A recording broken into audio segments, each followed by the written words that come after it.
Muy buenas noches con todos. En nombre de la Sociedad Ecuatoriana de Aterosclerosis y Endotelio, les damos una cordial bienvenida a este evento científico que llega a ustedes esta noche, cortesías de Abbott Laboratorios. Antes de dar inicio, me gustaría compartirles una serie de instrucciones importantes a seguir como usuarios de esta plataforma. Si está conectado desde una computadora, a mano derecha de su pantalla podrá observar el chat del evento. Si está conectado desde un teléfono móvil, en la parte inferior de su pantalla podrá observar el chat. A través de este canal, los invitamos a realizar todos los comentarios y preguntas que estaremos respondiendo al finalizar las dos ponencias. Es importante tener en cuenta que la calidad de su transmisión va a depender de la calidad de su conexión a Internet, por lo que recomendamos conectarse desde una red con Wi-Fi. Si en algún momento experimenta alguna interferencia en el audio o en el vídeo de su transmisión, únicamente deberá presionar el botón Reconectar, que es el botón ubicado en la parte superior y central de su pantalla. Y si por alguna eventualidad usted no logra observar el contenido completo de este webinar, en las próximas 48 horas le estaremos enviando un replay con la grabación completa de las ponencias del día de hoy.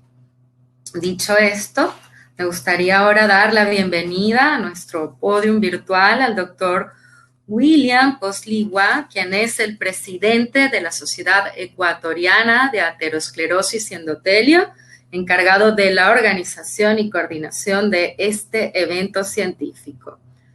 Bienvenido, doctor Posligua. Por favor, ayúdenos encendiendo su cámara y micrófono. Muchísimas gracias. Gracias, por favor. Buenas noches a todos. Es muy satisfactorio para la Sociedad Ecuatoriana de Aterosclerosis y Endotelio darles la más cordial bienvenida a este evento científico de muy alto nivel dedicado a nuestra comunidad médica del Ecuador. Hoy tenemos al doctor Omar Medina y al doctor Miguel Pasquel, distinguidos expositores y miembros de nuestra sociedad, quienes aceptaron nuestra invitación para ser quienes inicien la actividad científica de nuestra sociedad científica durante el presente año. Tenemos que reconocer y darle las gracias a Laboratorios Abbott y a la empresa Gel Edition con su plataforma por toda la ayuda recibida y que nos va a permitir que sea de gran éxito el presente evento. Aprovecho también para presentar el sentido homenaje que hace la Sociedad Ecuatoriana de Aterosclerosis y Endotelio a todos nuestros colegas y al personal paramédico también de nuestro país y del mundo entero caídos en la lucha contra el COVID. Una especial mención a nuestra querida amiga, compañera y colega, Paz, presidente de la Sociedad Ecuatoriana de Aterosclerosis y Endotelio, la doctora Peggy Freire. Dios les dé el justo premio a todos ellos. Gracias nuevamente al Laboratorio Abbott y queremos que todos nosotros podamos disfrutar de las dos magníficas charlas que tendremos hoy. En la parte final tendremos, lógicamente, las preguntas. Les agradezco muchísimo a todos los que están asistiendo a esta presentación, a los que han aceptado nuestra invitación. Así que vamos a disfrutar de una gran noche científica. Muchas gracias a todos. Muchísimas gracias por su cordial bienvenida y por sus palabras, doctor Posligua. A continuación, me gustaría presentarles formalmente al doctor Omar Medina, quien estará a cargo de la primera presentación, Riesgo cardiovascular como piedra angular en el tratamiento de la hipertensión. El doctor Omar Medina es especialista en cardiología clínica, alta especialidad de ecocardiografía en adultos, egresado de la Universidad Nacional Autónoma de México, certificado por el Consejo Mexicano de Cardiología, por el Hospital General Luis Vernaza y el Hospital Clínica Kennedy. El doctor Medina realizó su posgrado de cardiología en la Universidad del Espíritu Santo. También es médico cardiólogo en la actualidad en el Hospital Clínica Kennedy, médico cardiólogo coordinador de la Unidad de Cuidados Coronarios y subjefe del Servicio de Cardiología, así como médico tratante del Servicio de Ecocardiografía del Hospital General Luis Vernaza y de la Junta de Beneficencia de Guayaquil, médico cardiólogo para el tratamiento quirúrgico, donde realizó su especialidad en el Hospital Ángeles, Londres, en la Ciudad de México, así como su residencia, que también realizó de ecocardiografía en adultos en la Ciudad de México. De igual forma, ha sido médico tratante del Hospital Luis Vernaza y coordinador de dicho hospital. Bienvenido, doctor Medina. Buenas noches. Muchas gracias por la introducción.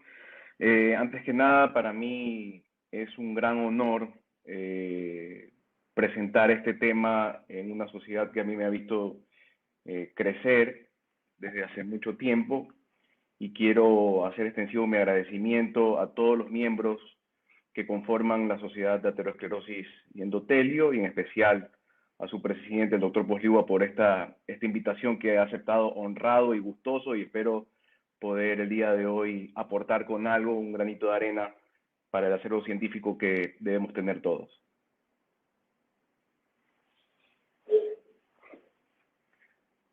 Vamos a empezar con el tema que vamos a tratar. Hoy he decidido que vamos a tratar un tema que es un poquito como una especie de zona gris para todos nosotros, los que hacemos práctica clínica diaria, la evaluación del riesgo cardiovascular como piedra angular del tratamiento antihipertensivo. Yo soy el doctor Omar Medina, soy cardiólogo del Hospital Vernaza y de la Clínica Kennedy.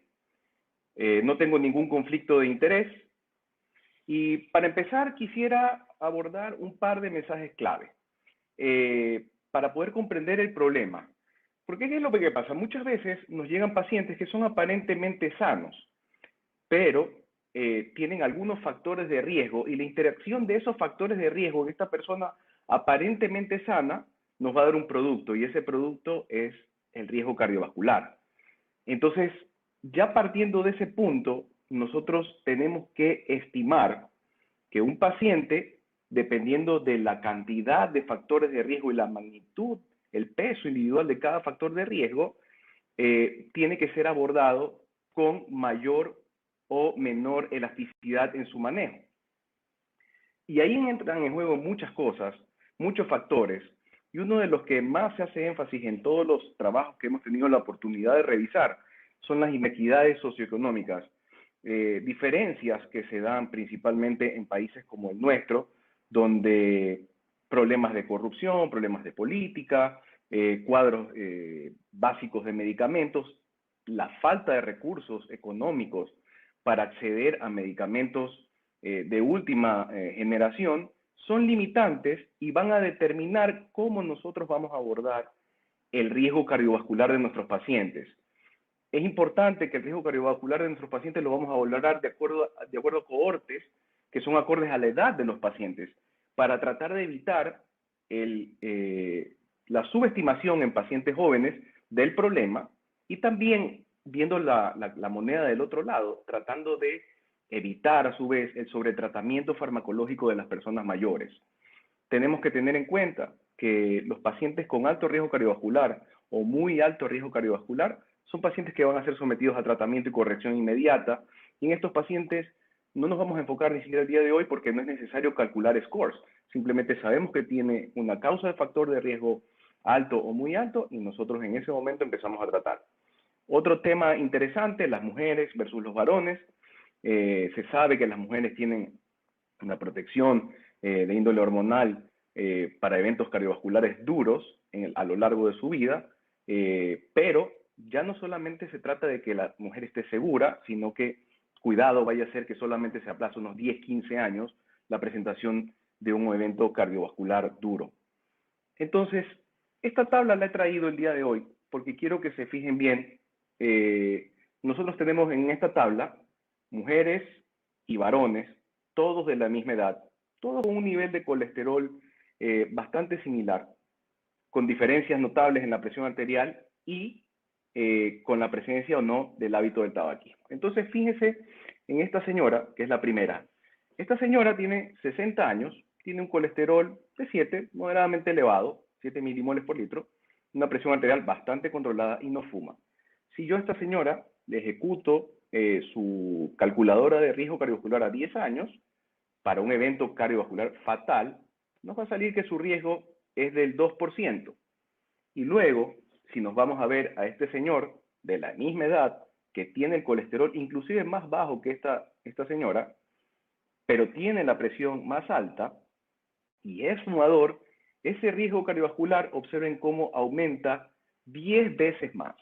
Entonces, como les decía al inicio, entran en juego muchos factores en esta ecuación, muchos factores, y no se trata solamente de poner en la balanza, es hipertenso, voy a tratar la presión, tiene colesterol alto, voy a tratar el colesterol, porque estamos hablando de un paciente que tiene 10 veces más riesgo de sufrir un evento cardiovascular duro fatal. Ahora, ¿por qué hago énfasis en lo de fatal? Porque realmente todas las calculadoras de riesgo que nosotros vamos a usar son calculadoras de riesgo que toman en cuenta los eventos fatales, infarto de miocardio, infarto cerebral, enfermedad arterial o cualquier causa cardíaca que cause la muerte de nuestros pacientes. Porque si metemos en esa misma licuadora, metemos los eventos fatales y no fatales, vamos a tener una sobreestimación de los factores, nos va a salir números imposibles de abordar y no se podrían hacer bien los estudios y los trabajos para ajustar los riesgos y tratarlos debidamente. Entonces, si yo tengo, en esta diapositiva tenemos hombres y mujeres, si yo tengo más de 2 factores de riesgo, como es la línea naranja, yo tengo un riesgo incrementadísimo de sufrir un evento duro cardiovascular. En los hombres, los riesgos disminuyen considerablemente al tener todos los factores de riesgo controlados. Pero fíjense bien la diferencia entre el riesgo que tiene un hombre al tener todos sus factores de riesgo controlados versus las mujeres. Es una curva totalmente diferente y realmente las mujeres tienen una presentación, como ustedes pueden ver aquí, muchísimo más tardía de los eventos. Era a lo que me refería cuando estaba hablando sobre qué tal si con las mujeres debemos empezar un poquito desde antes a valorar el riesgo, a calcular su riesgo cardiovascular, para poder ajustar y llegar a esta curva verde que es la meta. Ahora, ¿qué es lo que nos recomiendan las guías? Para todos los pacientes con hipertensión, nosotros tenemos que obligatoriamente hacer tamizaje y manejo de todos los factores de riesgo cardiovascular modificables. Todos. Es una recomendación muy pesada con grado 1B. Entonces, ¿por qué? Porque si nosotros vemos aquí en este trabajo, en el REACH, en el 2011 que salió en el JAMA, vemos nosotros que tenemos pacientes que tienen una prevalencia muy grande, tanto de hipertensión como de diabetes, como de hipercolesterolemia, pero en el momento en que vamos a ver pacientes con eventos sintomáticos de aterotrombosis, enfermedad coronaria, enfermedad cerebral, enfermedad arterial periférica o que tienen más de 3 factores, nuestro enemigo de la hipertensión arterial está presente en una cantidad importantísima en todas las categorías. Entonces, ya vamos perfilando por qué nosotros tenemos que primero estratificar riesgo. ¿Por qué? Porque eso nos va a permitir luego manejar adecuadamente la presión arterial, ser agresivos cuando hay que ser estrictos cuando hay que ser, y hasta dónde tenemos que llevar a nuestros pacientes. Porque si nosotros dejamos a nuestro paciente descubierto a medida que pasan los años, y a medida que aumenta la presión arterial, su mortalidad se va a multiplicar. Si nosotros tenemos una presión basal de 115/75, por cada 20 milímetros de mercurio que aumente la presión arterial, va a doblarse la probabilidad de sufrir un stroke. Entonces es importantísimo que nosotros controlemos factores de riesgo porque evitamos al final eventos duros o podemos aplazarlos lo que más se pueda. Y no solamente eso, si ustedes ven aquí, estos son pacientes en este trabajo que se presentó en JAMA en el 2017, esta es la carga de hipertensión arterial y de presión arterial sistólica de por lo menos 110 a 115 milímetros de mercurio. Esto hecho en los años 1990 hasta el 2015. Fíjense ustedes cómo la gran mayoría de la distribución de las presiones arteriales están desde los 110 milímetros de mercurio hasta los 160 o 170, siendo la hipertensión arterial lo más frecuente encontrado en pacientes que tienen enfermedad isquémica crónica del corazón, enfermedad hemorrágica. Son los dos más importantes. Y son enfermedades, la hipertensión es una enfermedad que al interactuar con los demás factores de riesgo incrementan disminuyen la expectativa de vida en pacientes principalmente en nuestros países que tienen alto riesgo socioeconómico, que tienen baja calidad de vida porque tienen bajos ingresos. Entonces nosotros tenemos factores de riesgo que tienen intervenciones subterapéuticas.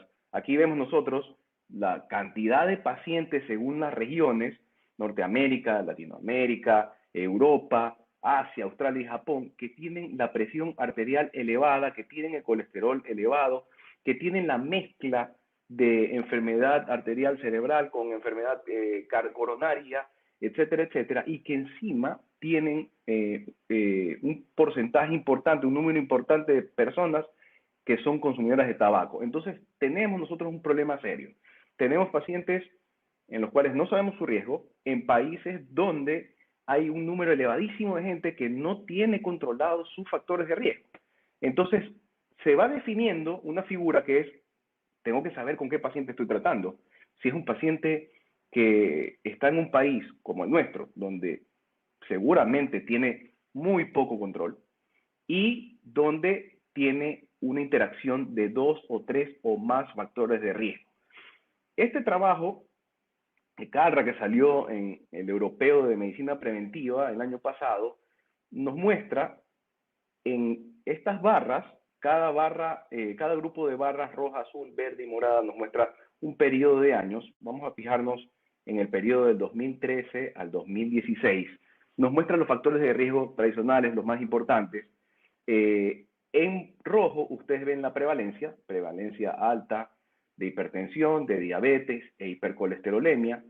Y es importante ver cómo el número de personas, porque en este estudio involucró a adultos jóvenes de 18 a 44 años. Realmente los factores de riesgo de las calculadoras se implementan a partir de los 40. Entonces estamos viendo gente joven donde tienen mucho diabetes, mucha presión alta, mucho colesterol alto, y a medida que vamos viendo si es que tienen conocimiento, si es que hay una cierta preocupación por su enfermedad, la barra cae, igual que en el tratamiento, hasta caer más de la mitad hacia el control. ¿Qué es lo que nos quiere decir esto? Que los pacientes, a medida que han avanzado los años, aumentan en prevalencia de los factores de riesgo, salvo la dislipidemia, porque la tendencia actual es hacia el manejo más agresivo de la hipercolesterolemia, y el doctor Pasquel nos tratará ese tema.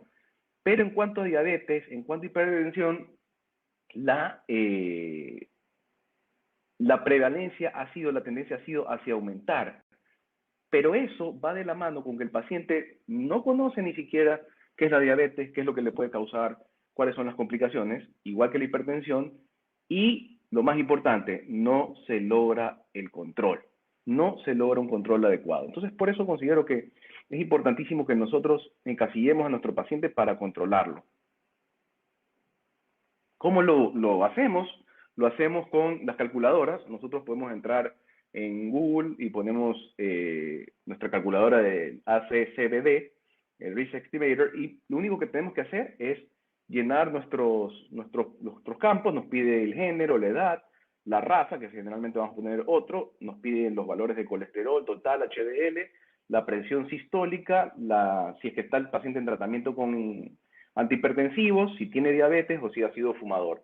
Entonces eso nos va a dar a nosotros un porcentaje.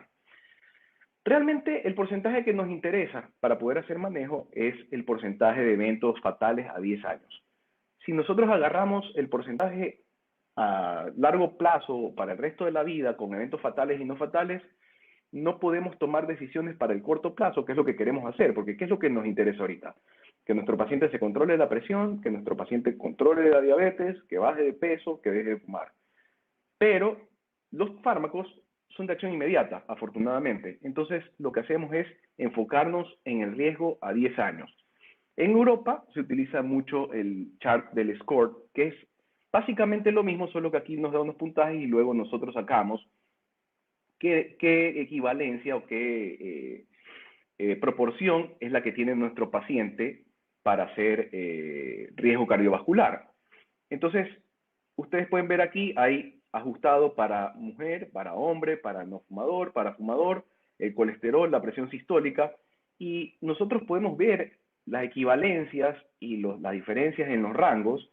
No es lo mismo un hombre fumador de 40 años que un hombre de 60 años que tiene ajustados todos sus factores de riesgo. Eso es muy importante y por eso es que hay que hacer todas estas ponderaciones. Ahora, aquí tenemos las categorías de riesgo, porque eso es lo más importante. Como les decía al inicio, un paciente con alto riesgo o muy alto riesgo no hay que sacarle ningún puntaje.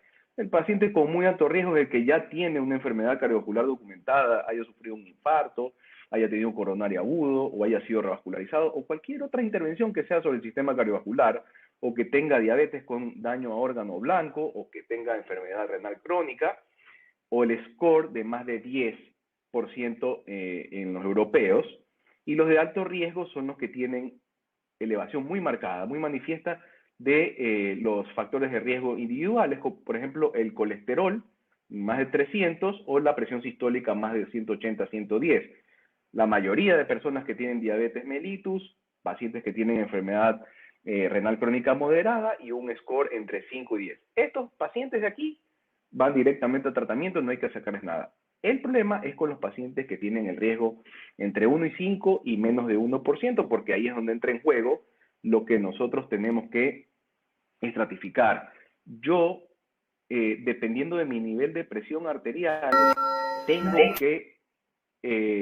tengo que analizar cuántos factores de riesgo tiene, si tiene daño a órgano blanco mediado por hipertensión, si tiene enfermedad renal crónica, si tiene diabetes mellitus, sea o no sea con daño a órgano blanco. Entonces, yo voy a catalogar a mi paciente con, como les dije, ¿no? Que tiene enfermedad vascular diagnosticada y tratada como muy alto riesgo. Y luego viene ya la calculadora.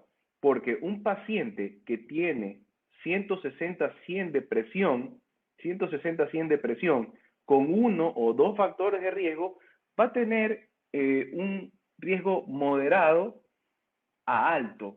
Y nuestro manejo va a ser un poquito diferente que el paciente que tiene 140, 159 o 90-99 con los mismos dos factores de riesgo. Entonces, por eso nosotros tenemos que sacar bien el score y luego tener en cuenta qué factores de riesgo tiene. Ahora, ¿cuál es el problema? Que las calculadoras dejan fuera algunos datos que nos pueden ayudar para encasillar adecuadamente a nuestro paciente. Entonces, aquí tenemos los factores de riesgo hipertensos, ¿no? ¿Verdad? El género, la edad, todo lo que sabemos, ¿no? El colesterol, el ácido úrico, la diabetes, el sobrepeso, la familia, la historia familiar de enfermedad coronaria, la menopausia de inicio temprano, la vida sedentaria, los factores psicológicos, socioeconómicos, que ya lo hemos hablado, y los de enfermedad renal o cardiovascular. Pero, no todas las características de daño a órgano blanco mediado por hipertensión se incluyen en el score, y todas esas características traducen un mal pronóstico. El tema es que cuando nuestro paciente hipertenso va a la consulta, a lo mejor no fuma, a lo mejor no tiene el azúcar alto, a lo mejor su colesterol está bastante controlado, hace bastante ejercicio, pero tiene daño a órgano blanco mediado por hipertensión. Entonces, ¿cuál es la recomendación? Yo puedo pasar a un paciente de categoría de riesgo bajo o intermedio a riesgo alto. Por eso, los pacientes que tienen riesgo intermedio o riesgo borderline de 5 a 7.5% o menos de 20%, tengo que hacerles una revisión exhaustiva de daño a órgano blanco mediado por hipertensión. ¿Cuál es esa evidencia? Tener cualquier alteración en la presión de pulso, cualquier diferencia en la onda de pulso del carótido femoral, tener alteraciones en el electrocardiograma de tipo hipertrofia, solicitar en estos pacientes ecocardiograma y documentar alteraciones en la geometría del ventrículo izquierdo, indexado todo siempre al índice de masa corporal. Muchas veces hay pacientes que son muy chiquitos y tienen mucho grosor de pared, la cavidad muy pequeña, y salen con hipertrofia de ventrículo izquierdo, que ya tienen rastros de microalbuminuria, que ya están empezando a hacer deterioro de la función renal, que tienen alteraciones del índice tobillo-brazo y que tienen retinopatía hipertensiva. Buscar exhaustivamente, porque cualquiera de estos factores les traduce un mal pronóstico, les cambia su categoría de riesgo, por ende les cambia su manejo. Entonces es importante ese dato de el daño a órgano blanco mediado por hipertensión. Y ahora, ¿qué nos dicen las recomendaciones? Dependiendo de qué academia nos guste más, si es la europea o si es la americana. La americana a mí me parece que es un poco más estricta, menos flexible que la europea. Pero al fin del día, lo que nos dicen es, tienes tu paciente hipertenso o con presión normal alta o con prehipertensión, lo primero que hay que hacer es cambiar el estilo de vida, aumentar la ingesta de potasio, disminuir la ingesta de sodio, disminuir el consumo de café y sustancias estimulantes, consumo de antiinflamatorios, hacer mucho ejercicio, la dieta DASH, mucho salmón, etcétera, etcétera, y luego empezar el tratamiento cuando se cumplan las categorías. Generalmente, en los pacientes que tienen muy alto riesgo, estos pacientes que tienen muy alto riesgo, como les decía, pacientes que ya han sufrido un infarto, que andan con la presión limítrofe, a ellos hay que considerarles ya iniciarles tratamiento con fármacos. Los pacientes hipertensos grado 1, igual, aquí entra la valoración del riesgo para iniciar tratamiento. Y los pacientes con grado 2 y grado 3, pues van con cambios en el estilo de vida y tratamiento con fármacos inmediatamente. Entonces tenemos nuestro paciente con presión normal, alta, tenemos que ver el riesgo, como lo dice aquí nuestra flecha, igual con los pacientes con hipertensión grado 1, aquí entra la valoración del riesgo cardiovascular. Es importantísimo porque uno pensaría que estos pacientes, al tener una presión que no está tan elevada, no representan un riesgo, pero hay muchísimos trabajos que nos dicen que el riesgo empieza a partir de 115-75 milímetros de mercurio. Entonces, ya nuestro paciente que anda por 130, ya es un paciente que tiene muchísimas probabilidades de sufrir complicaciones a largo plazo. Los americanos nos dicen que todos los pacientes con hipertensión grado 1 que tienen riesgo moderado a bajo, que no tienen evidencia de daño a órgano blanco, se debe recomendar tratamiento con modificaciones en el estilo de vida, y si esto no funciona, pensar ya en iniciar un fármaco.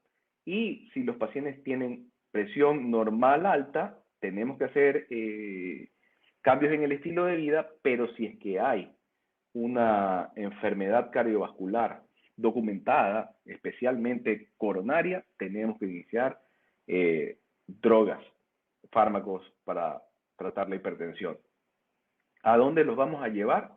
Nosotros tenemos que llevar a nuestro paciente a 130 mientras tenga menos de 65 años. Si tiene más de 65, de 130 a 139 es un buen número, si es que lo tolera el paciente. Y si tiene más de 80 años, manejarnos igual entre 130 y 139. Si el paciente tiene diabetes, debemos ajustar nuestro tratamiento para llevarlo a 130, no bajar nunca menos de 120. Menos de 120 no debe ser una meta para el diabético. Cuando tienen 65 años o más, 130 a 139 es nuestra meta. Si a esto le agregamos enfermedad renal crónica, 140 debe ser el target y 130 cuando tengan más de 65 años.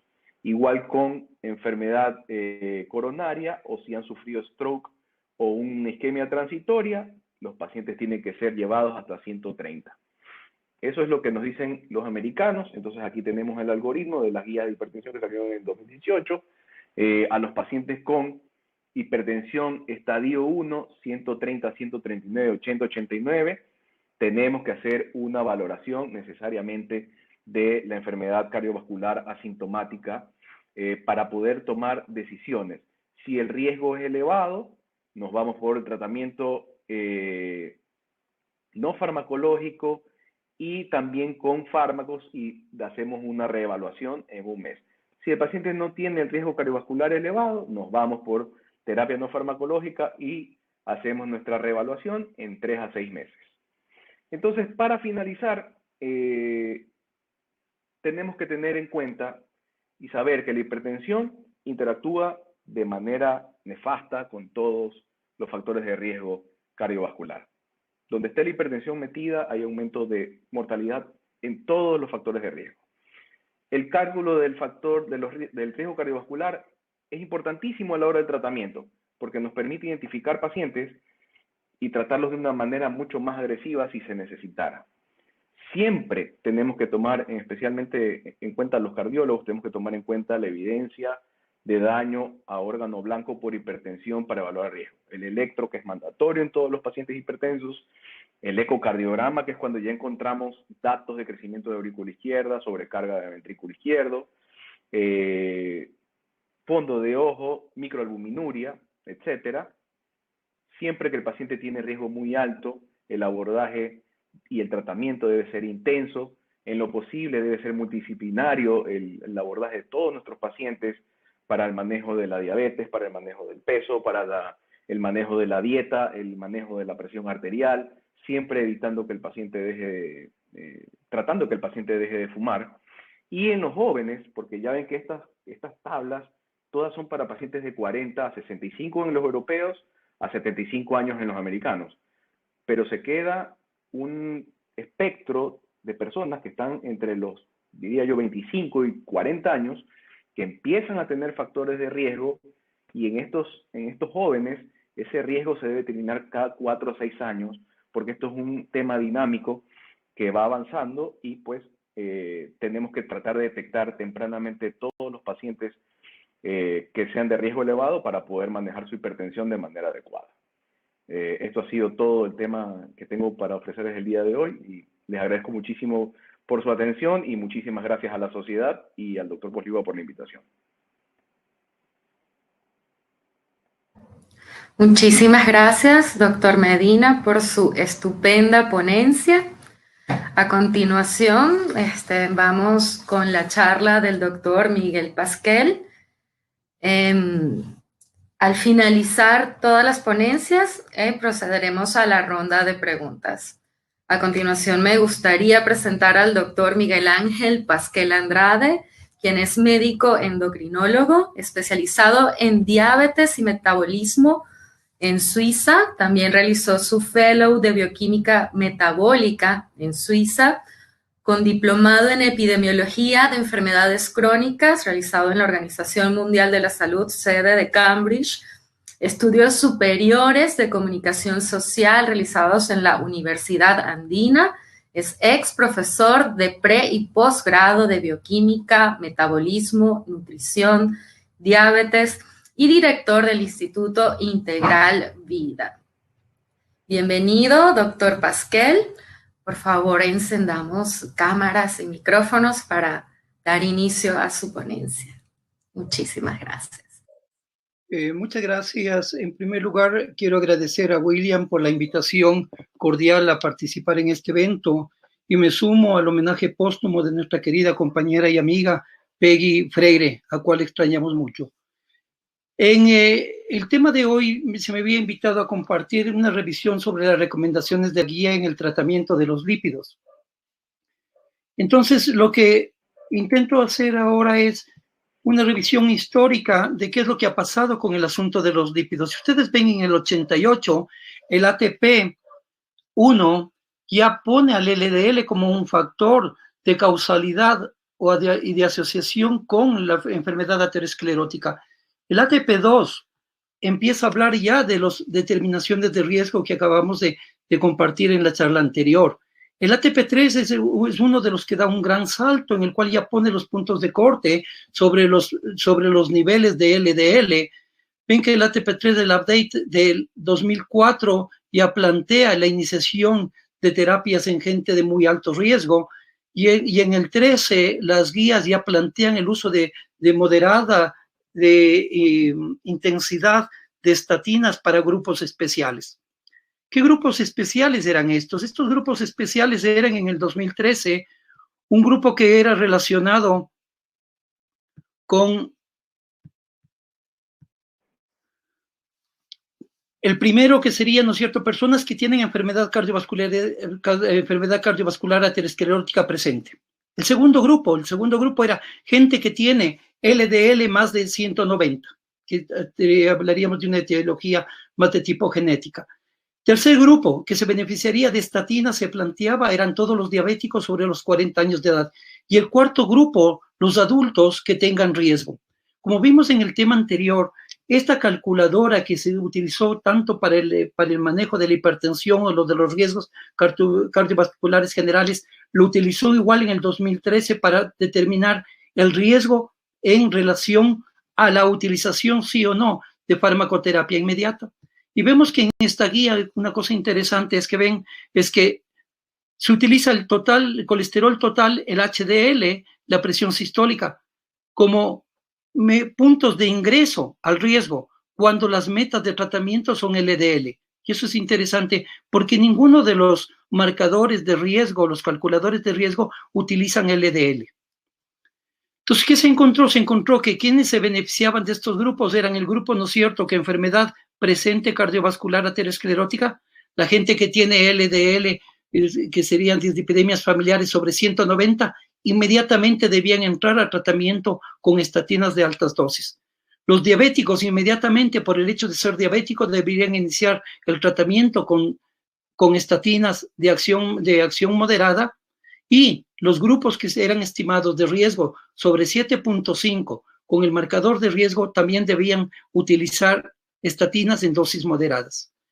Y estos serían, ¿no es cierto?, estas serían el grupo de estatinas de alta intensidad, atorbas y rosuvastatina en dosis altas, contra el grupo moderado en general de estatinas.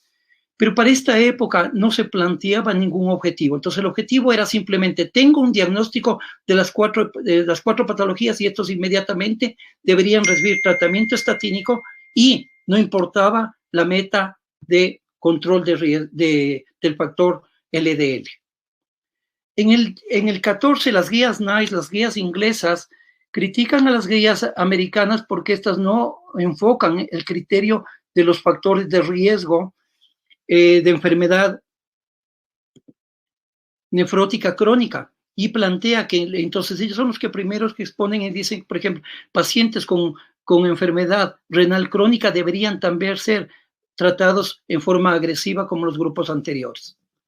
En el 2016, las guías europeas, como ven, son escuelas y escuelas. Esta es la escuela europea, ¿no es cierto?, utiliza otro, como veíamos en la charla anterior, otra cartilla de riesgo, y ellos utilizan sus riesgos de score para poblaciones, ¿no es cierto? Ellos estratifican por poblaciones de alto riesgo cardiovascular con poblaciones de bajo riesgo cardiovascular. Y en estos igual clasifican en leve, moderado, alto y severo, como veíamos previamente. Y ven que los indicadores eran -1, 5, 2, dependiendo del riesgo para el tipo de score. Y plantean igual que las metas del tratamiento, dependiendo de la clasificación que tengo, van a ser diferentes. Si tengo un paciente que tiene una enfermedad presente, más que todo si tengo dos o una presente con factores de riesgos previos o historia previa, estas metas deberían ser del LDL. Se plantea por primera vez, y aquí la meta debería ser, el LDL debería estar menos de 70. La gente que tiene alto riesgo de enfermedad cardiovascular deberían estar con metas de LDL menos de 100, y los grupos moderados y bajos plantean que deberían estar las LDLs menos de 115. Entonces se tipifica ya el riesgo y dependiendo del riesgo se plantea la meta de tratamiento. En el 2017, la Asociación Americana de Endocrinólogos Clínicos critican las tablas en cuanto al riesgo y dicen que cada una son diferentes. Ellos utilizan, ¿no es cierto?, el riesgo de Framingham global que utilizarían para población adulta, pero dicen que esta no funcionaría tan igual como el grupo de Mesa o la de tipo del grupo del score de Reynolds debería ser utilizado mejor para sensibilidad para mujeres y quizás las anteriores no sirven para diabéticos y debería utilizarse como en el Reino Unido el score del UKPDS. Entonces, como ven, diferentes tablas, diferentes criterios en relación a la estratificación de riesgo. Entonces, y en este grupo, entonces, ¿qué es lo que plantean? Se plantea que son de extremo riesgo, aquí se plantea un nuevo criterio, por primera vez se plantea ya no es solo bajo riesgo, moderado riesgo, alto riesgo y muy alto riesgo, sino incluso de extremo riesgo, lo llaman la Asociación de Endocrinólogos Clínicos, a este grupo de pacientes que tienen patología activa. Y a los de alto riesgo son los que tenían con el indicador de menos 20, 10 o 0 que ya veíamos previamente. Y se plantea igual aquí en los endocrinólogos clínicos, por primera vez parece como guía, el grupo que tiene alto riesgo debería tener ya no metas de LDL menos de 70, sino que incluso debería tener metas menores de 55 para el tratamiento. Mientras que los grupos de bajo riesgo podrían estar entre 100 y 130 como meta. En el 2018, en el 19, ¿no es cierto?, la Asociación Americana del Corazón, la de la Academia Americana del Corazón de los Estados Unidos, lanza 2 artículos que son, ¿no es cierto?, el análisis de la prevención primaria y secundaria de enfermedad cardiovascular. Y utilizan, ¿no es cierto?, la misma escala que utilizaron en los años anteriores con los mismos criterios de manejo. Y entonces aquí clasifica y plantea la siguiente en el 2018.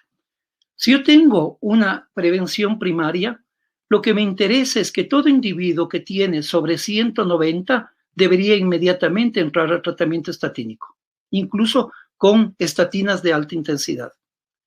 Todos los pacientes diabéticos, por el hecho de ser diabéticos per se, deberían entrar inmediatamente a riesgo. Entonces, por tanto, no necesito ningún criterio de riesgo para su tratamiento. Si no están estos grupos, entonces veo qué edad tiene mi paciente y dependiendo de la edad, como decía en la charla anterior, la gran mayoría de estudios se han hecho para poblaciones sobre 40 años. Y en esta población de 40 años, si yo tengo una LDL entre 70 y 190, voy a estratificar mi riesgo de riesgo bajo, de riesgo, aquí lo llaman borderline, intermedio, que era lo que llamaban los otros, de moderado. Entonces te clasifica, subdivide estos 2 grupos, intermedio y el grupo de alto riesgo, dependiendo del score que tenga.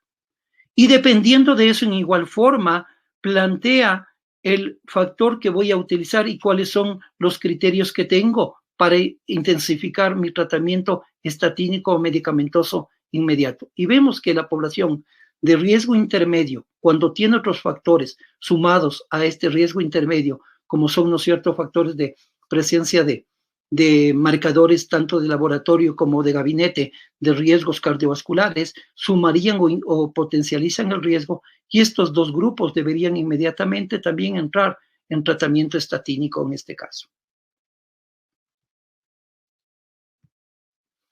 Pero ¿qué dice en el 2000? Entonces, en el 2018 decíamos, entonces eso era para prevención primaria. En cambio, para prevención secundaria sabemos entonces que inmediatamente todos los pacientes que tienen eventos ateroscleróticos cardiovasculares inmediatamente entran a tratamiento, no necesitan ningún factor de riesgo, o si tengo uno solo de estos más estos otros factores de riesgo que potencializan, inmediatamente deben ser tratados, sin ninguna clasificación previa. Y entonces lanzan esta tabla en la cual plantean que, ¿no es cierto?, que los pacientes que tienen enfermedad aterosclerótica cardiovascular entran a un manejo de factores de riesgo y de estilo de vida como debería ser, y plantean, ¿este tiene un riesgo muy alto o no tiene un riesgo muy alto? Si tiene un riesgo muy alto, inmediatamente debe entrar a una terapia estatínica intensiva con dosis altas de estatinas, como decíamos en el caso de atorvas y rosuvastatina. Si este paciente, ¿cuál va a ser la meta en este caso de aquí? Por lo menos va a ser 70. Si este paciente no alcanza metas con dosis máximas de estatinas y están sus LDLs sobre 70, tengo la factibilidad de adicionar un producto no estatínico. Y aquí aparece, ¿no es cierto?, la utilización de la ezetimiba, que durante muchos años previos a esto se la satanizó, ¿no? O se le bagatelizó su efecto. Y recuérdense que después del estudio que hicieron con ezetimiba, se demostró que pacientes controlados del LDL, incluso con valores menos de 70, se beneficiaban con el uso de estatinas, principalmente también el grupo de los diabéticos. Entonces, si mi paciente no logra metas de 70, yo adiciono una ezetimiba para el tratamiento. Pero si incluso no bajo de 70, tengo la capacidad de adicionar una nueva droga, que no es cierto, que es una droga que actúa en los receptores del LDL, que son las PCSK9, de acuerdo a los estudios como el estudio de Fournier, que demostraban que estando en control adecuado, estos pacientes, la adición de este producto después de ezetimiba, sí o no, mejoraba las metas que se planteaban, incluso con metas hacia 55. Entonces, pero si mi paciente no tenía alto riesgo, entonces tengo la factibilidad de ir haciendo progresivamente el escalonamiento que necesito. ¿Qué dicen las guías europeas en el 2019? Estas guías nacen un año después de las guías americanas. Y en estas guías sigue utilizando en su población el score de riesgo, clasifica en igual forma, pero plantea que hay un sinnúmero de modificadores de riesgo. Entonces, la presencia, ¿no es cierto?, de riesgos sociales, presencia de riesgos metabólicos, cardiovasculares, en general van a potencializar o incrementar el riesgo que tengo de acuerdo al dato que tengo. La presencia de marcadores de laboratorio, marcadores de gabinete que presenten alteraciones tanto en placas como alteraciones tanto en fisiología, son factores que incrementan el riesgo en relación al que había clasificado. Y entonces ahí nacen, ¿no es cierto?, como se planteaba en la charla también anterior, ¿no es cierto?, la determinación del score de calcio coronario, la determinación del pliegue del índice tobillo-brazo, la presencia del pulso, la presencia de placas, van a incrementar los riesgos que necesitamos. Entonces, ¿qué es lo que plantean ellos? Entonces, plantean, ¿no es cierto?, es que las personas que tienen muy alto riesgo, la meta va a ser 55. Esto es la escuela europea. Los que tienen alto riesgo, la meta de LDL debe estar menos de 70. Los que tienen moderado riesgo deben estar menos de 100 y los de bajo riesgo incluso deben estar bajo de 116 de LDL. Entonces, esto es importante recordar que esto es casi imposible que se pueda manejar solamente con control de estilos de vida o factores mejorando factores ambientales. Entonces, quiere decir que estas poblaciones obligatoriamente tendrán que estar en tratamiento medicamentoso. Y esto es igual como en la tabla que se presentaba hace un rato de hipertensión, es la tabla europea. Yo le he hecho una adaptación para simpleza nada más. Entonces, aquí para mí, entonces, ¿qué es lo que digo yo? Si el paciente tiene un riesgo bajo y tiene una LDL que está menos de 190, este paciente aparentemente no necesita tratamiento medicamentoso. Pero si su LDL está sobre 190 a pesar del riesgo bajo, tiene que inmediatamente entrar al tratamiento medicamentoso. Si el paciente está en riesgo moderado y su valor está menos de 160, yo voy a validar el efecto de uso o no de medicación. Si estoy en riesgo alto, sobre 100, y la meta será, aquí tengo que estar siempre bajo de 70. Entonces, ¿por qué? Porque las metas en cada uno de estos grupos serían las siguientes. Si yo tengo un riesgo leve, mi LDL no debe pasar de 116. Si tengo un riesgo moderado, mi LDL no debería estar sobre 100. Si tengo un riesgo alto, no debería estar sobre 70. Y si no tengo un riesgo muy alto, debería estar menos de 55. Y es aquí cuando yo tengo que romper la inercia del tratamiento, porque yo tengo que pelear contra metas de control. Entonces, mi meta va a ser llegar a 70, mientras yo no llegue a 70, quiere decir que mi tratamiento es totalmente inadecuado. Entonces, como veíamos, los pacientes de alto, muy alto riesgo no necesitan hacer ningún criterio de riesgo para entrar a un tratamiento intensivo y con metas, como veíamos, de 70 a 55. Entonces, estos pacientes en prevención secundaria, independientemente del LDL que tenga, deben estar en tratamiento con metas inferiores a 70 y cercanas a 55, independiente del nivel de LDL colesterol que tengan. Entonces, ¿qué es lo que se plantea? Entonces, ¿no es cierto? Se plantean aquí, la Escuela Europea plantea, dice, otra de las metas importantes debería ser el uso del no HDL. Y el no HDL debe ser un 30 miligramos sobre la meta de LDL. Bueno, entonces, ¿qué es lo que vemos? Veíamos, ¿no es cierto? Las estatinas son las drogas que más utilizamos en general para el tratamiento, como ven, como estrategia primaria de tratamiento de la dislipidemia.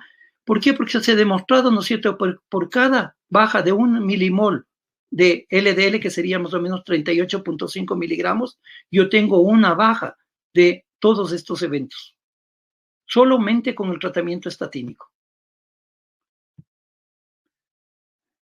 Entonces, ¿qué aparecen para las guías 18 y el 19 que ya la integra la Escuela Europea?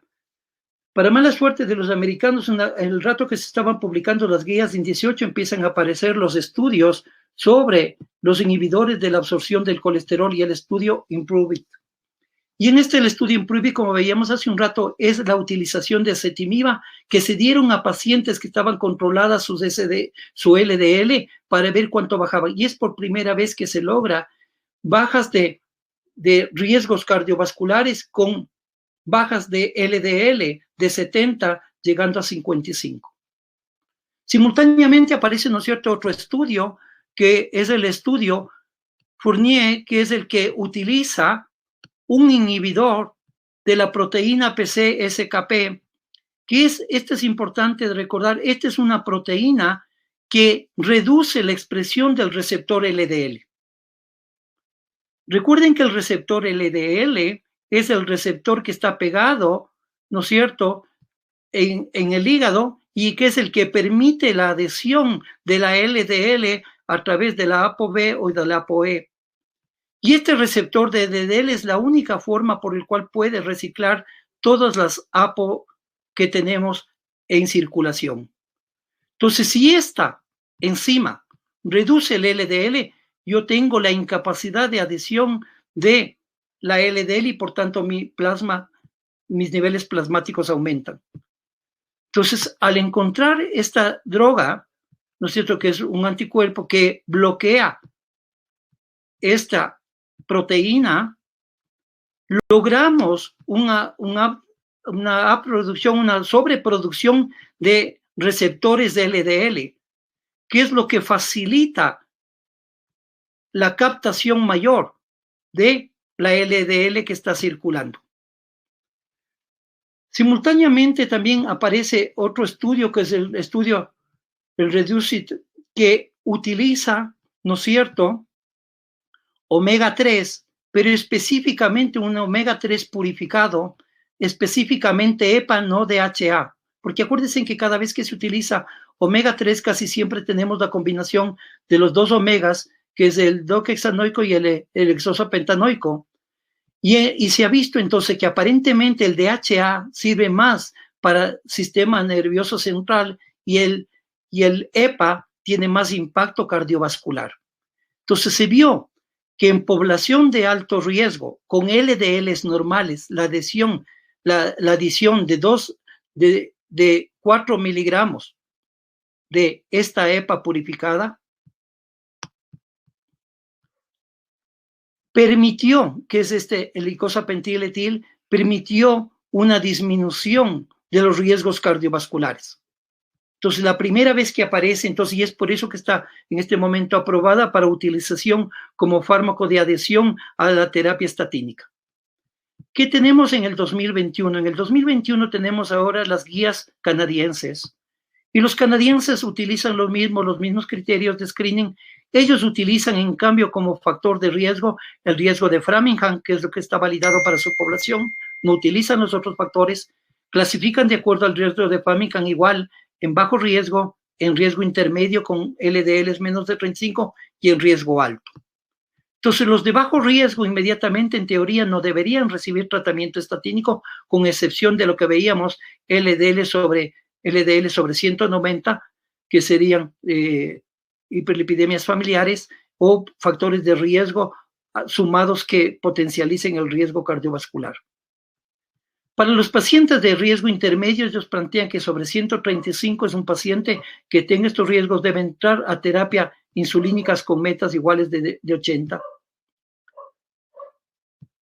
Y ellos lo que plantean, ¿no es cierto?, es que la meta de indicación estatínica, como decíamos, en riesgo bajo está sobre 190. La mayoría de diabéticos que estarían en riesgo moderado deberían entrar en tratamiento. La mayoría de pacientes con enfermedades crónicas, es una cosa interesante, es que muchos de los colegas nefrópatas suspenden las estatinas a sus pacientes. Uno de los puntos importantes de recordar es que todo paciente que estaba en tratamiento estatínico, a pesar de que entre a diálisis, debe continuar con su tratamiento estatínico. Lo que no se debe hacer es iniciar el tratamiento estatínico en un paciente dialítico que no utilizaba medicación previa. Pero no tiene por qué suspenderse la medicación incluso con las diálisis. Y todos los pacientes que tienen enfermedad aterosclerótica activa seguro tienen que entrar al tratamiento inmediato. ¿Qué es lo que plantean entonces ellos, no es cierto? Si es que es prevención secundaria, yo debería inmediatamente entrar con una meta, ¿no es cierto?, menos de 90. Si no alcancé la meta menos de 90, voy a considerar la utilización de ezetimiba y después la utilización de del inhibidor de la PCSK9. En igual forma que es lo que plantearía acá. Entonces, ¿qué querría decir? Entonces, simplemente para ir terminando, lo que aquí simplemente es integrar diferentes los factores de riesgo, cómo utilizan cada una de las escuelas, diferentes estudios y cada una de las guías que utilizaron. Entonces, no es el uno es igual a otro, son sinónimas, sí que utilizan, pero son diferentes los rangos que utilizan para su clasificación. Y en igual forma, lo que veíamos es que la mayoría de estos utilizan, a excepción de la escuela europea, ellos plantean en el muy alto y a irse a bajos de 55, la escuela canadiense en igual forma, la americana plantea menos de 90. Pero ¿qué quiere decir? Todo paciente que tenga riesgos muy altos debe tener LDLs menos de 70. Mientras no hagamos eso, quiere decir que el tratamiento que estamos haciendo es totalmente inadecuado. Y todo paciente con riesgo alto, lo mínimo que debe tener es valores de LDL menos de 100. Entonces, con esto simplemente lo que quería era por en función del tiempo, es dar una visión de cómo han variado las guías, cómo han variado los criterios de riesgo, pero cada vez estamos ya más claros en que en este momento ya no necesitamos más estudios que nos demuestren que tenemos que actuar. Muchas gracias.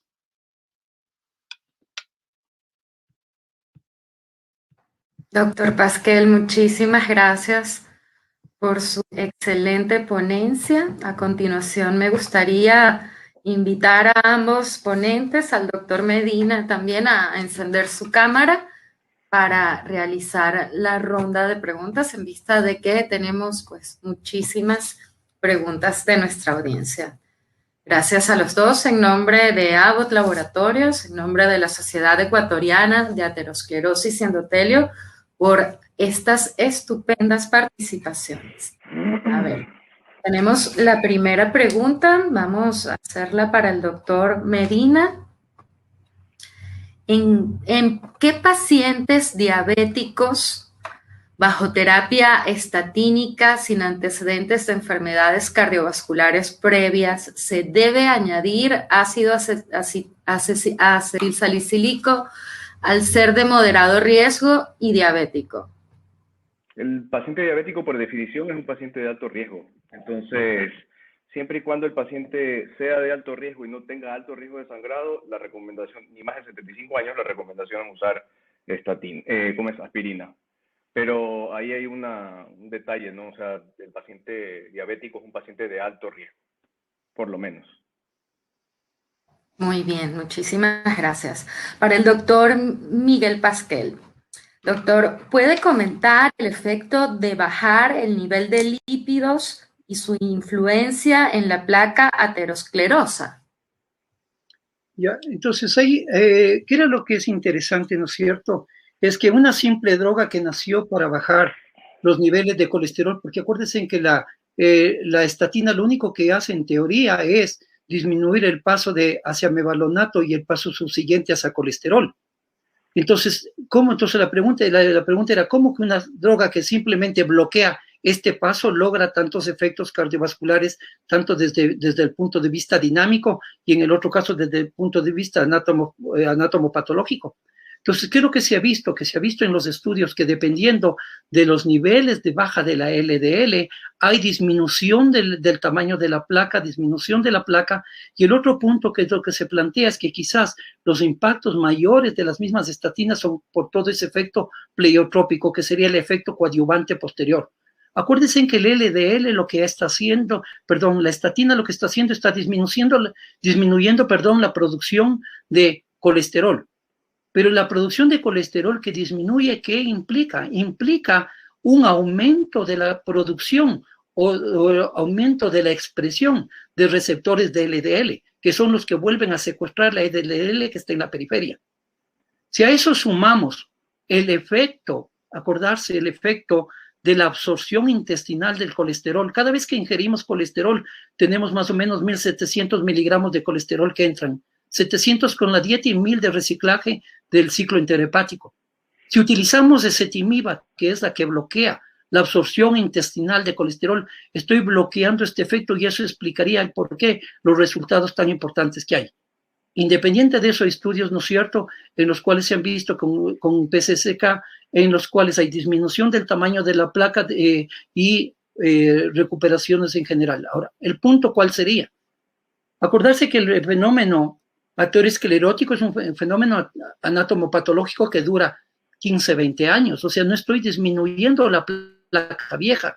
Lo que estoy jugando es con las placas activas que son las que van a romperse y son las que van a dar el fenómeno funcional del fenómeno isquémico. Muchísimas gracias, doctor Pasquel. Doctor Medina, ¿el cociente edad-riesgo qué papel juega en el control de la hipertensión arterial? Bueno, eso lo traté un poquito al pasar las diapositivas en las cartillas del SCORE. Es un papel muy importante porque uno tendería a pensar que todos los factores de riesgo tienen el mismo peso y que, por ejemplo, una persona mayor tiene más riesgo solo por el hecho de ser mayor, así esté controlada. Entonces, ¿cuál es la importancia?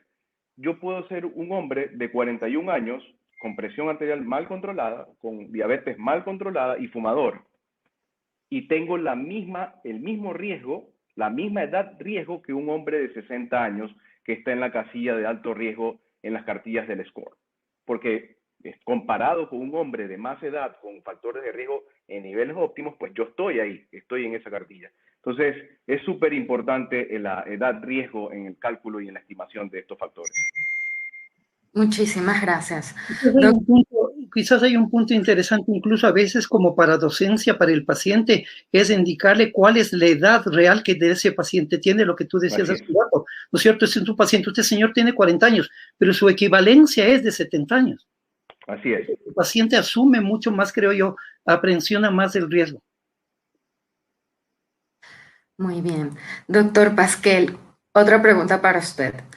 ¿Cómo afectan los niveles de lípidos en los pacientes con hipotiroidismo?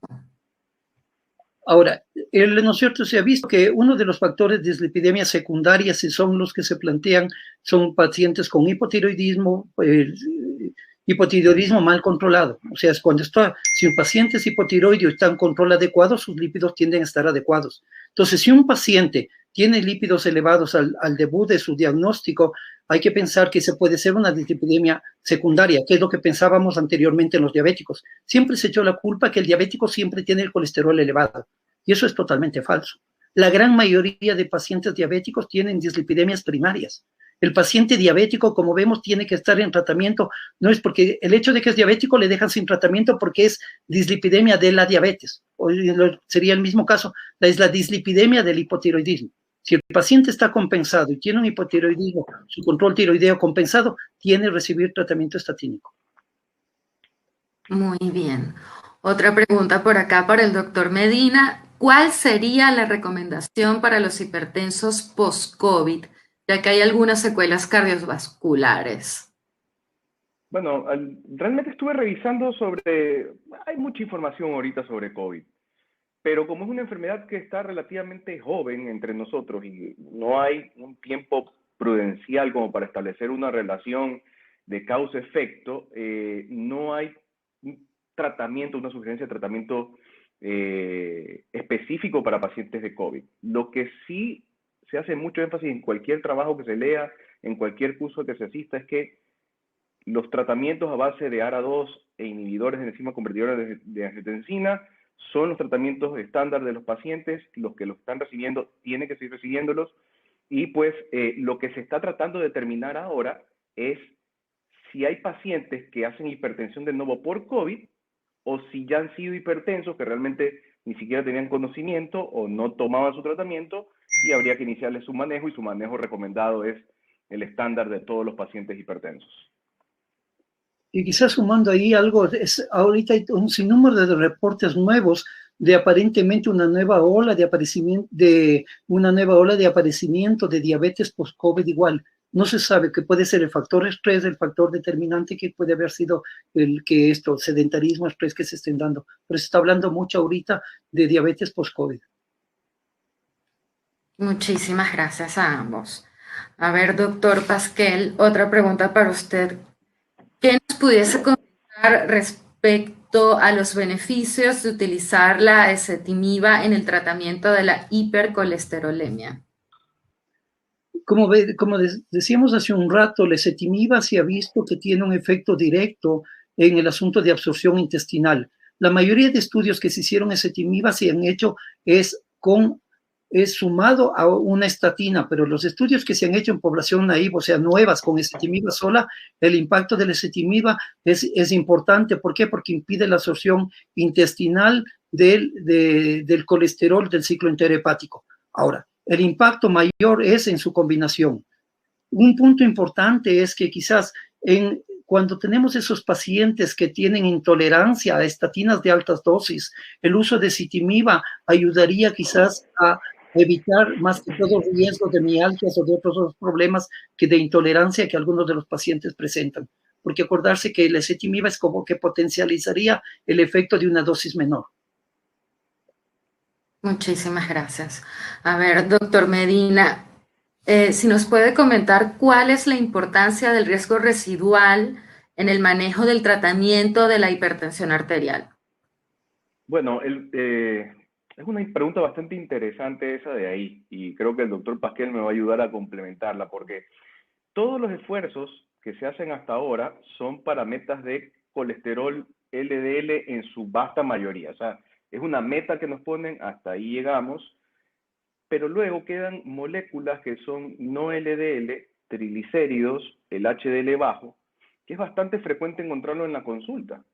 Entonces, esto es un factor de dislipidemia aterogénica, que es igual de riesgoso o hasta más inclusive que los factores de riesgo de los que hemos estado hablando esta noche. Entonces, es importantísimo tratar de utilizar todas las estrategias a nuestra mano, con niacina, ezetimiba, las mismas estatinas a las dosis intensas que se deben utilizar en los pacientes de alto riesgo, para tratar de disminuir el riesgo residual, porque pues eso es una entidad que está ahí, existe, y muchas veces se nos está quedando fuera. Cumplimos estrictamente con nuestras metas de colesterol, glucosa, presión alta, pero dejamos de lado pues el riesgo residual y la dislipidemia aterogénica. Sí, quizás ahí, como tú dices, un punto importante es que por el tiempo no topé absolutamente nada de riesgo de residual, porque el otro punto, acuérdense que como veíamos, toda la industria, toda la academia, todo estuvo enfocado exclusivamente en estatinas, y nos olvidamos de todo el otro impacto. Entonces todo el mundo encantados que bajaba un 20%, que bajaba un 15%, que se morían menos, pero se quedaron con un riesgo residual que por más estatinas que utilices, se queda un 60% de la población que no tiene impacto de estatinas, en todos los estudios. Entonces, ¿qué quiere decir? La estatina me ayudó, sí, pero me ayudó a bajar no más allá de la tercera parte de la mortalidad total que tengo. Pero me queda una mortalidad que es, como tú decías hace un rato, explicada quizás por la misma hipertensión, por todos los factores de riesgo simultáneos o colindantes. Y ahí viene el cuento del riesgo residual. Y ahí nace el cuento también de la, ¿no es cierto?, de la dislipidemia heterogénica. Y esta dislipidemia heterogénica es la que está relacionada o emparentada con los triglicéridos. Acordarse que en nuestras poblaciones latinas el problema más grave es la hipertrigliceridemia antes que la hipercolesterolemia. Nos hemos enfocado y hemos aprendido un montón de colesterol, pero nos hemos olvidado de los triglicéridos. Y el triglicérido en teoría no tiene una causalidad etiopatogénica de anatomopatológica en la placa, pero el triglicérido al estar elevado, ¿qué hace? Forma LDLs pequeñas y densas. Y al tener LDLs pequeñas y densas por el exceso de triglicéridos, estas son más aterogénicas que la LDL normal. Ahora, ahí se explica también por qué en primera instancia, cuando yo tengo hipertrigliceridemia, hay que utilizar estatinas, porque la ventaja de las estatinas es que al aumentar los receptores de LDL, barren con todas las proteínas con ApoB, es decir, todas las que son non-HDL.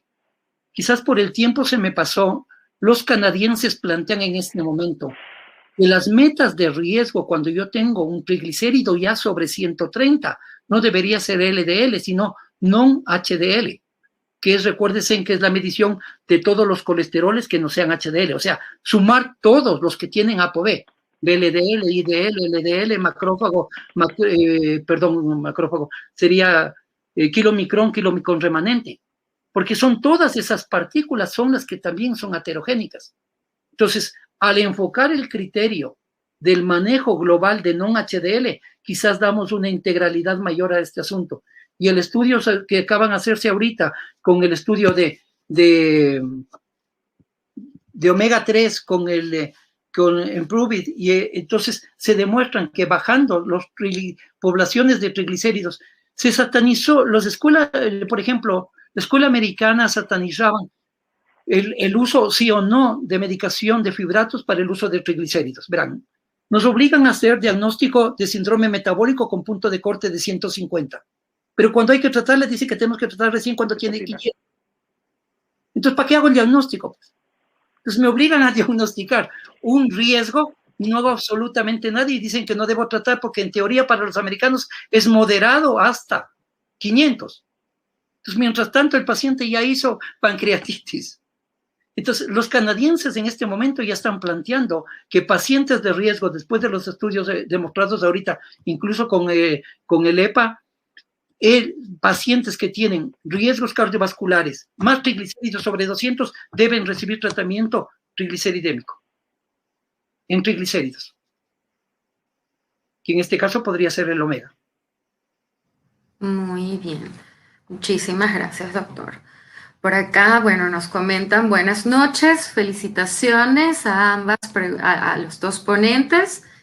Tenemos dos preguntas. La primera, respecto a los scores de riesgo cardiovascular. ¿Son limitantes por la edad en adultos mayores? ¿Son limitantes por la edad en adultos mayores? ¿Qué score recomiendan? Y la segunda pregunta, ¿hasta cuándo utilizar estatinas en prevención primaria?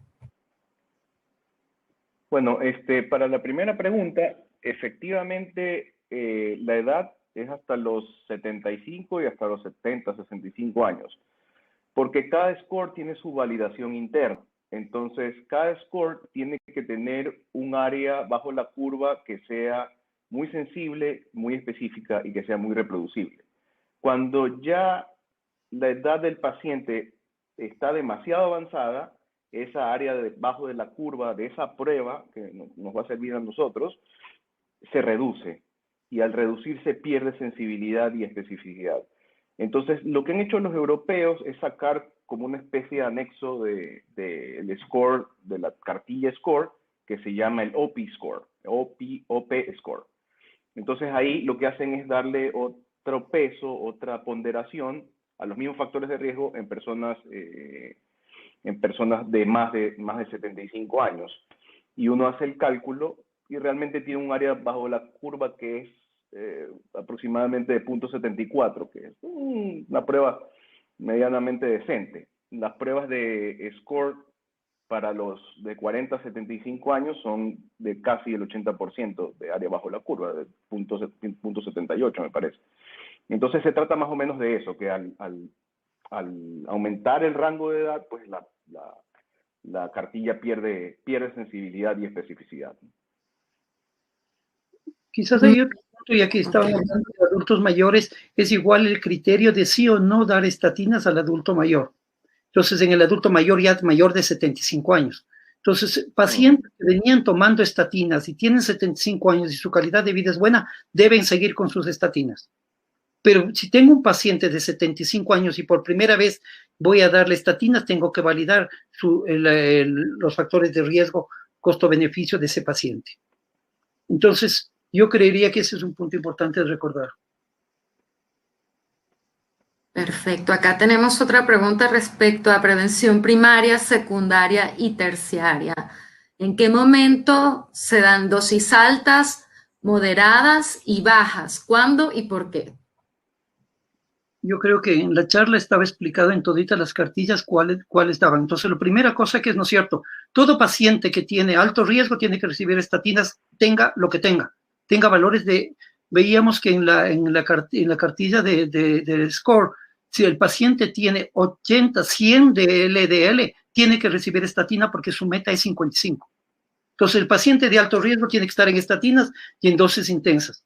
El paciente de riesgo moderado tiene que estar en estatinas, en igual forma, tiene que estar en estatinas con dosis moderadas que le bajen por lo menos del 30-50% de sus valores de LDL. Y por tanto, su meta en ese caso va a ser estar entre 70 y 100. Y eso es imposible que se pueda hacer con dieta. Esto es imposible que se pueda hacer trotando. Acordarse que el trote no baja el colesterol, lo que sí quema es triglicéridos. Entonces son pacientes que necesariamente tienen que estar con medicación. Y ahí entra el otro grupo, que sería el paciente de prevención primaria, en el cual tengo que validar, como bien explicaban, se ha explicado ahora en la noche de hoy, tengo que valorar los riesgos y el costo-beneficio de darle estatinas. Ahora la pregunta es, ¿hasta cuándo? Hasta siempre. Hasta que el paciente tenga, no es de darle un pite de tabletas. O sea, no es de darle, démosle por probarle 15 días o un mes, como ya está normal, quitémosle. Y el otro asunto es, tengo que escoger cuál es la estatina que yo necesito para la meta que tengo. Entonces ahí viene, ¿no es cierto?, la intensidad de moderada, intensa o leve. 20 miligramos de simvastatina es una dosis bajísima para cualquier estrategia.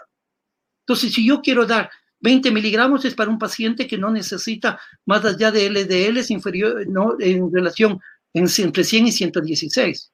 Pero si quiero metas de 70 es imposible que con 20. Tendré que duplicar o triplicar para que tenga su impacto. Entonces, es por eso que escojo la droga dependiendo del objetivo que yo tengo. Si yo quiero bajar 40, 60 miligramos de LDL, voy a escoger una droga que baje 40, 60 miligramos de LDL. No puedo darle una droga que baje 10 miligramos. Eso es importantísimo. Entonces, la cartilla de selección va a depender de la meta que yo tengo para mi paciente. Recuerden que el objetivo no es la tableta. El objetivo es que se ha demostrado que bajando el LDL, como diríamos los serranos, ¿no es cierto? Mientras más bajo es más mejor. Entonces, mientras más bajo el LDL tenga ese paciente, menos riesgo cardiovascular tiene. Recuérdense que durante una buena época, cuando empezaron los estudios observacionales, empezamos a tener miedo que los estudios poblacionales demostraban que la gente que tenía LDLs bajos morían por accidentes y violencia. Eso se está descartado, se acabó ese cuento. O sea, los estudios en este momento demuestran que LDLs han bajado en los estudios incluso hasta 20 miligramos de cilindro. Nada más yo creo que faltaría ahí puntualizar, porque cuando ya el paciente tuvo un evento cardíaco, un infarto, tuvo un stroke, ya el paciente automáticamente es muy alto riesgo y automáticamente se hizo acreedor a una estatina en dosis intensa. El único momento donde nosotros discernimos si hacer estatina a dosis intensa baja o intensidad moderada es en la prevención primaria. En prevención secundaria ya pasó el evento índice y ya en ese momento el paciente necesita estatina a dosis intensa, alta. Muy bien. ¿Y hay indicación de la estatina en la obesidad infantil y en la adolescencia? La estatina no es para la obesidad, la estatina es para los lípidos. Entonces, si el obeso tiene una dislipidemia, yo estaría pensando más que es obesidad, es más de tipo de lo que decíamos, de una dislipidemia heterogénica más hacia triglicéridos que a colesterol. Entonces ahí tengo que enfocar, y la bajada de peso va a ayudar mucho también para el asunto de sus triglicéridos y sus colesteroles. Las estatinas están validadas ya con poblaciones, para población infantil hasta 12 años se puede utilizarlas, pero tengo que buscar costo-beneficio. Entonces, un niño, por ejemplo, que tiene una dislipidemia primaria, el niño tiene que recibir estatina. ¿Por qué? Porque es genético. Y en ese caso, ¿vas a recibir estatina en altas dosis o voy a utilizar cualquiera de los PCKS 9?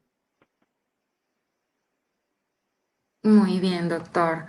A ver, por acá tenemos otra pregunta para el doctor Medina. Esto creo que lo comentó también de su presentación bastante ampliamente, pero bueno, nos consultan sobre la perspectiva en el tratamiento de la hipertensión más allá de las cifras de la presión. ¿Se debe evaluar la presencia de enfermedades cardiovasculares y el daño a órgano blanco? Sí, lo traté de hecho en la plática hace un rato. Es importantísimo, más que nada en los pacientes de riesgo bajo, entrar a valorar con intención por daño a órgano blanco mediado por hipertensión, cambios electrocardiográficos, eco, diferencias en la presión de pulso, los índices de tobillo braquial, retinopatía, etcétera, etcétera, porque eso me cambia totalmente el abordaje y el tratamiento del paciente. Sí, eso lo tratamos y me alegra que lo hayan preguntado para pues que quede ese mensaje ya afianzado de que hay que ir a buscar con intención otras cosas, no solo quedarnos con lo tradicional. Muy bien. Doctor Pasquel, ¿tiene algún comentario sobre algunas alteraciones cognitivas secundarias al LDL muy bajo? De lo que yo conozca, no hay ningún evento, de lo que yo conozca, no conozco reportes en relación a LDL muy bajos. ¿Qué sería muy bajo? Es que antes muy bajo era como veíamos en la historia de las guías. Muy bajo era tenerla antes en 100, muy bajo era tenerla en 70, muy bajo es 55. Ahora las metas son 55, las metas son 70. Entonces ya no hay el muy bajo. Entonces el muy bajo va a depender para la población que se necesite. Ahora, si es un paciente de bajo riesgo, yo no le voy a llevar a LDL de 55. Porque ese paciente no se garantiza, no se mejora absolutamente en nada o no previene absolutamente nada los eventos finales, que es lo que nos interesa. Entonces, y en relación de la parte cognitiva, no. Ahora, lo que decíamos es que es importante, lo que hace un rato, lo que decíamos, se ha visto ahora, hay muchos estudios ahorita, principalmente en lo que es ácidos grasos, en omega 3 lo que se ha visto, que es en lo cognitivo, el impacto del DHA es importante en el factor cognitivo, no el EPA. Muy bien. Por acá también nos consultan en un paciente posinfarto agudo de miocardio. ¿Hasta cuándo usar estatinas de alta intensidad? ¿Permanentemente? Yo creo que ya lo explicaron hace un rato claramente, ¿no es cierto? El paciente que ya tuvo un infarto, lo que quiere es que no se le infarte. Entonces, ¿hasta cuándo voy a que quiero? Hasta que no se le infarte. Es permanente. O sea, quitémonos ese criterio de dar pites de medicación. O sea, la medicación se la utiliza o no se la utiliza y se la utiliza en dosis adecuadas. Al que no necesita, ¿para qué lo doy? Pero el que necesita tiene que tomar dosis adecuadas. Y lo adecuado es, en este rato, son dosis extremas para esa población. El problema quizás en nuestro medio, ¿cuál es? El problema en nuestro medio es costos. ¿No es cierto? Porque esa población va a necesitar ¿quién necesita un paciente infartado? Quizás puedes comentarlo tú también como cardiólogo. ¿No es cierto? En un paciente infartado, ¿qué es lo que necesitas? Necesitas, ¿cuáles son los estudios que se han hecho principalmente en infarto? Atorvastatina de 80, atorvastatina de 40. Ahora, el problema es cuánta gente accede a pagarse unas atorvastatinas de 80. Por la polifarmacia más que nada. Doctores, a ver, y unos comentarios finales ya para cerrar. A ver, ¿qué nos pueden comentar sobre las combinaciones no recomendadas para la hipertensión arterial, para el tratamiento de la hipertensión arterial? Bueno, hubo un position paper sobre una guía de la europea del 2013, donde está la roseta esta de combinaciones antihipertensivos. Realmente la única que no está recomendada es hacer doble bloqueo del sistema renina con ARA2 e IECA. Es la única que no está recomendada. Luego están las recomendaciones que, mejor dicho, las terapéuticas, que son las que tienen mayor efecto antihipertensivo, mayor beneficio cardiovascular demostrado y menor tasa de complicaciones. Entonces ahí entran las combinaciones que son la de línea verde continua, línea verde punteada, las que más se usan, y ECAs con calcio antagonistas o con diuréticos, y luego las que son de línea verde, que es punteadita, que es las que menos se utilizan, qué sé yo, diurético con betabloqueador o calcio antagonista con diurético. Y siempre pues individualizando a nuestro paciente, al isquémico se le va a dar betabloqueador, al renal crónico diabético IECA, ARA2, para llevarlo a metas, pero realmente la que no está recomendada es el doble bloqueo de la nefrona, ¿no? Del sistema renina-angiotensina-aldosterona, que es el IECA con ARA2. Quizás aprovechando esto de las combinaciones no deseadas, sería igual la utilización de estatinas con gemfibrosil. Acuérdense en que es lo que puede dar radiomiolisis. Entonces, más que todo las estatinas lipofílicas. Entonces, que no sean, entonces, que serían, a excepción de, las que son hidrofílicas, a excepción de que sería para vastatina y rosuvastatina, podría utilizarse, pero evitar la utilización de gemfibrosil más estatina, por el asunto de incremento de radiomiolisis. Los fibratos sí se pueden adicionar, los fenofibratos. Perfecto. Acá tenemos una última preguntita y bueno, para no dejar por fuera esta pregunta, tenemos un paciente con un evento adverso como rhabdomiólisis por estatinas y que requiera profilaxis secundaria de infarto de miocardio. ¿Qué podríamos utilizar? Encomendarse a Dios, porque de acuérdate de la radiomiolisis a la insuficiencia renal está cercana. Entonces, si un paciente tuvo radiomiolisis, tienes que es un evento severo, es rarísimo, pero severo. Entonces, lo que tenemos, nosotros hemos visto casos de radiomiolisis por estatinas igual. Entonces, ¿qué es lo que vas a utilizar? Si ese paciente necesita volver a estar una estatina, tendrías que buscar la manera de una estatina de baja potencia e incluso 2 o 3 veces por semana. Entonces, hay estudios en los cuales se ha visto que la utilización de la estatina, que lo ideal debería ser que toda estatina se la tome todos los días, pero en estos casos se puede utilizar en forma aleatoria la utilización de estatinas de bajas dosis, teniendo cuidado de hacerlo. Recuérdese que la radiomiolisis no es solo por estatinas, también se ve por fibratos. Entonces, es un punto importante de recordar. Hay gente que tiene mialgia, que no necesaria. Entonces, ¿qué es importante quizás para los colegas de la audiencia? Si tienen un paciente que se queja de dolores, mialgias musculares, mídanse acá. Y ahí van a comprobar si realmente hay daño muscular o no, porque gran parte de esas mialgias son con CK negativas, o sea, normales. Entonces, no hay daño muscular. Pero si ven que hay mialgias o dolores musculares intensos, más CKs elevadas, tienen que suspender inmediatamente el fármaco hasta controlar, por el riesgo del asunto de lo que decíamos de la radiomiolisis y daño renal incluso futuro. Hay datos en los cuales se ha visto que pacientes que con mialgias severas se benefician con dosis de caballo de coenzima Q10, a dosis de 200 a 400 miligramos diarios, y revierten el dolor muscular. Hay un paper muy importante, justo igual como position paper de la Sociedad Europea de Cardiología y de la americana también. Revisen ahí sobre coenzima Q10 a dosis altas para efectos indeseables de estatinas. Doctores, muchísimas gracias. Quisiera, extender un agradecimiento especial al doctor Posligua en nombre de la Sociedad Ecuatoriana de Aterosclerosis y Endotelio, tener esta iniciativa y comenzar con estas reuniones científicas. por invitar a estos dos ponentes de tan altísimo nivel científico. Muchísimas gracias por este rato de conocimientos que compartieron con nosotros.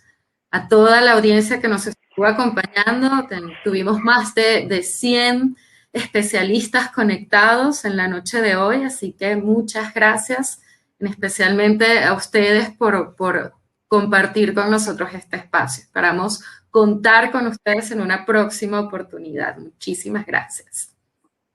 Muchas gracias. Gracias. Gracias a todos y bueno, damos por concluido este evento. Que tengan todos una feliz noche. Muchísimas gracias. Un gusto por compartir. Saludos. Igualmente, un gusto.